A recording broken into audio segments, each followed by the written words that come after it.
fun. But then I found Property Finder, and then I saw the prices that we were selling are too high, and then I realized, oh my God, there's so many other opportunities in the market. So the podcast is called Dubai Life. Okay. Something that I started in 2019. We had 20 guests back then, and had some really interesting guests and great conversations. So I wanted to carry that name on. And so part of, I guess, Dubai Life is getting to Dubai, and everyone's got a different journey, which I find really interesting. Okay. What was your journey like? How did it first come on your radar, and how did this all happen initially? See, I was working back home in Azerbaijan in real estate. I started there, real estate journey. Before that, I was in hospitality because that's my background. So I started tourism and hotel management. And that's my specialty. That was my specialty first. But then I found interesting project.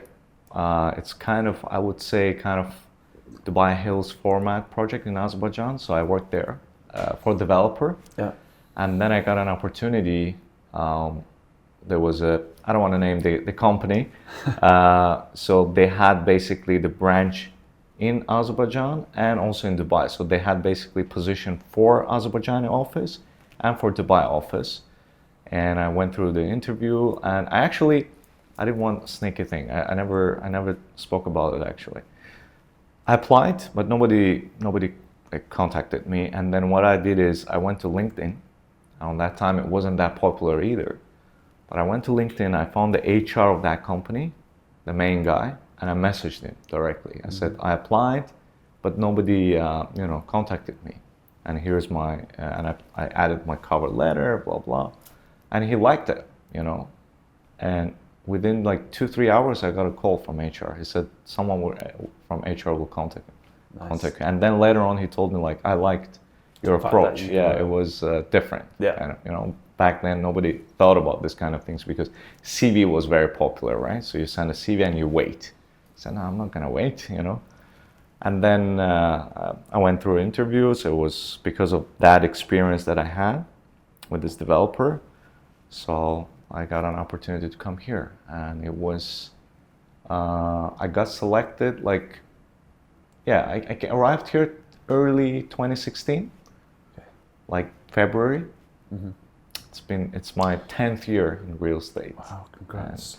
And that was with the developer initially? With a developer. I started with a developer. It must have been tough in 2016 to sell off plan.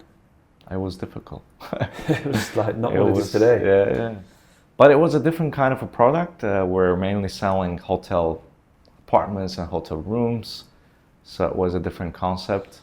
And I survived actually in that company. I was only 24. And they were hiring and firing every month, like this, I survived almost a year, and then I got an offer from another developer, and then eventually I moved to brokerage. So I have both experiences, developer and brokerage, and I love real estate, passion. Yeah, that's the key.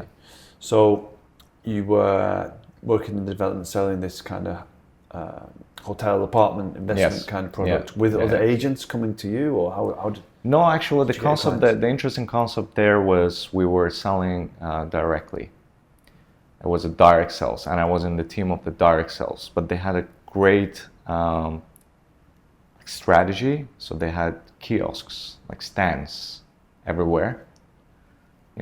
Across all Dubai, all the big malls and stuff, and they were just involving clients. There were people like promoters. They were just, come, go for a tour. It was kind of an investment tour. And then we were jumping in and pitching the product. And, it was a best school, to be honest. I learned a lot.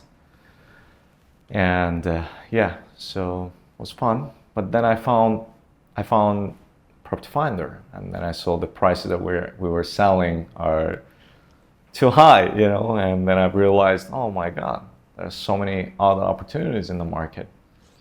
And from there on, so I started to, discovering the market and, changing, and eventually ended up in brokerage because I found that's the main game, Yeah. You know that better than me. Yeah. Well, brokerage is the...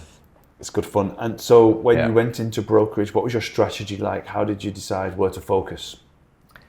I joined back then one of the largest actually companies. They had a lot of franchises, and they had a project, exclusive project. I went specifically for that project. It's called the Address JBR. So one of my first, basically, babies, I would say. Got it. And Okay. one of the most successful projects that I have done in terms of sales. So I joined specifically that team. I said I want to focus on this tower because it was off plan. And there was another company who were selling that project as well. There were only 2 exclusive agencies, and I nailed it. I really nailed it. So yeah, that was the thing. So I wanted to go there specifically for that project, and I just focused there. And then from there, of course, I was getting some clients that they were not interested in, for example, in that Address JBR. So I was converting them into like Blue Waters, beachfront.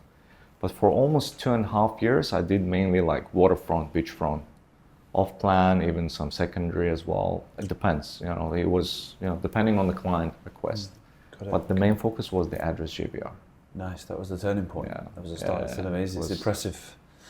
Building. It's an amazing building, and it did really, really well.